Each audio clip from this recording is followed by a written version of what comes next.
Hello again, YouTube. This is Dave the Mechanic. I'm back again with another video.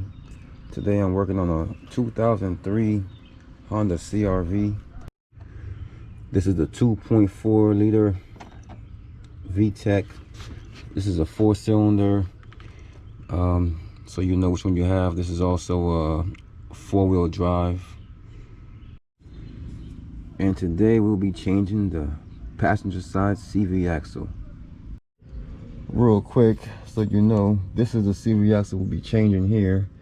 It extends from the wheel all the way to here, and this part we will not be changing.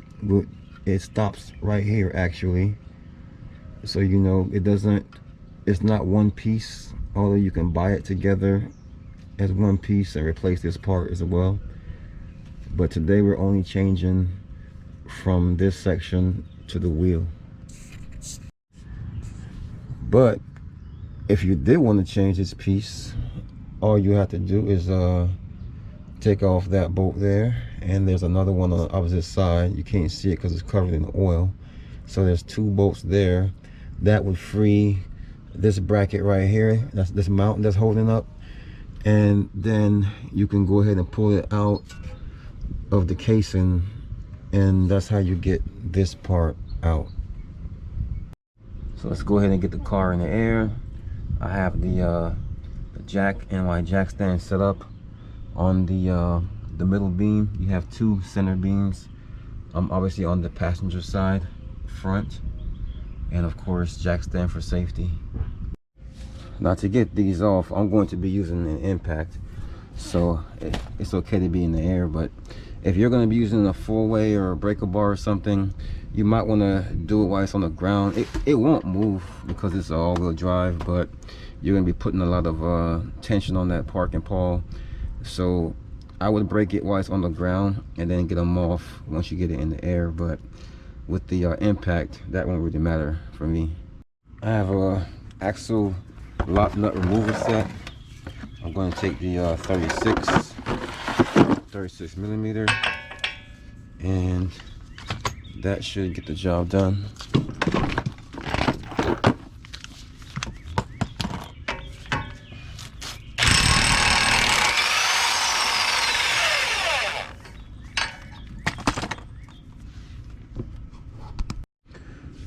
Of course, if you don't have an impact drill or gun, you have to use a breaker bar or something like that.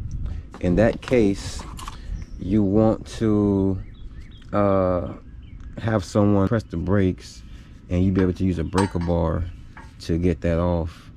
Otherwise, I mean, you have to get you an impact. These little tabs right here, if you squeeze them, you can pull them through the other side, or you can unhook it from here and then pull it straight out. So you wanna, this one here is already loose, so you wanna get a couple of those off just to free this up, because we're gonna have to move this around in order to get that out of there. So we're gonna have to free this up. So once you get that freed up, then we can start to take off these 2 here. So this is these are 22 millimeters.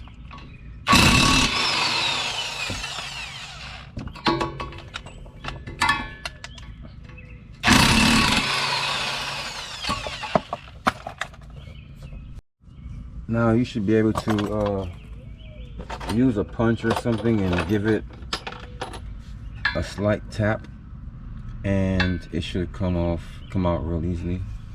All right, this is why we wanted to free this up, so you have space. Now we can go ahead and turn this at an angle, and now this is free. This is exactly what we want right here. All right, so we have the old part out, but as you can see here, this piece was left in. This pulled out of the casing, so all that's left inside of the old part is this piece here. So this is what it looks like once that is out. It's not supposed to come out that way, but this is the way this one came out. So we have the casing that's still in there. So I'm gonna go ahead and start trying to pry. Use a pry bar to try to pry it from here. Place my pry bar against this so it won't do any damage, and then try to pry this off. If that doesn't work, I can always go to the ultimate plan, which of course is a slide hammer and some really nice grip pliers. Hopefully it doesn't come to that. All right, so as you can see, it's a little loose now. It's loose now.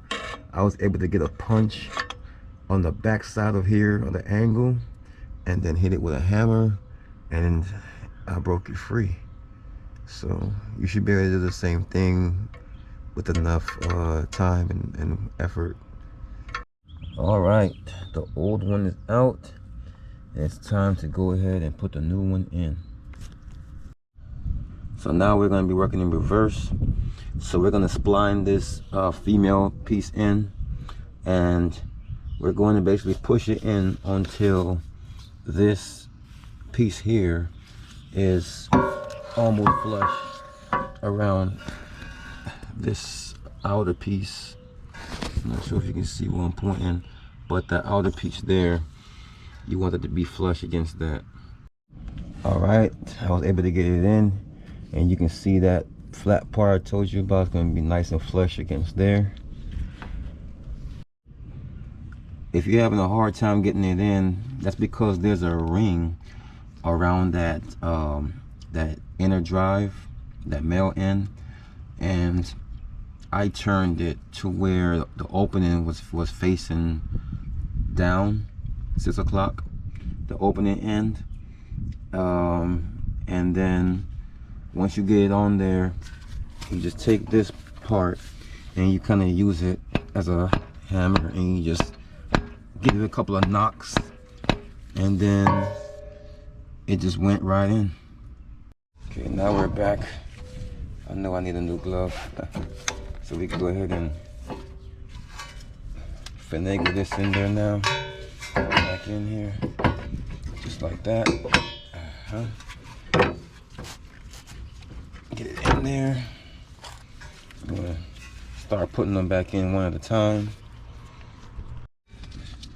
Now I was able to get this piece up to where I got the bottom piece in first, then push the top piece and get the top piece in. Now we can go ahead and put the nuts on the back of these. All right, I got these tightened. All right, I got these tightened. So now I'm just going to go ahead and put this on. You don't have to tighten it right now if you don't want to. You might want to wait till the calipers and the brake pads are on, so someone can hit the brakes for you. But with the impact, I'm just going to use the impact driver now and tighten it up with the impact. All right, once you have your brakes on and everything assembled, if you haven't used an impact, you can go ahead and have someone press the brakes, and you can go ahead and use your braking bar and your 36mm socket and tighten this all the way down. And once you have this tightened all the way down, you need a punch, and where you have this flat part here, you want to punch this down into the recess so it doesn't back out on its own. If you don't have a punch, a throwaway flathead screwdriver should do the job. Now that we're done, we can go ahead and put our tire back on, let the car down, and take it for a test drive. All right, well, that's another video in the books. If you like the video, like, subscribe, leave a comment. If there's anything I left out, let me know. Anything I could have done better, let me know as well. All feedback is welcome. So until next time, this is Dave the Mechanic. See you again in another video.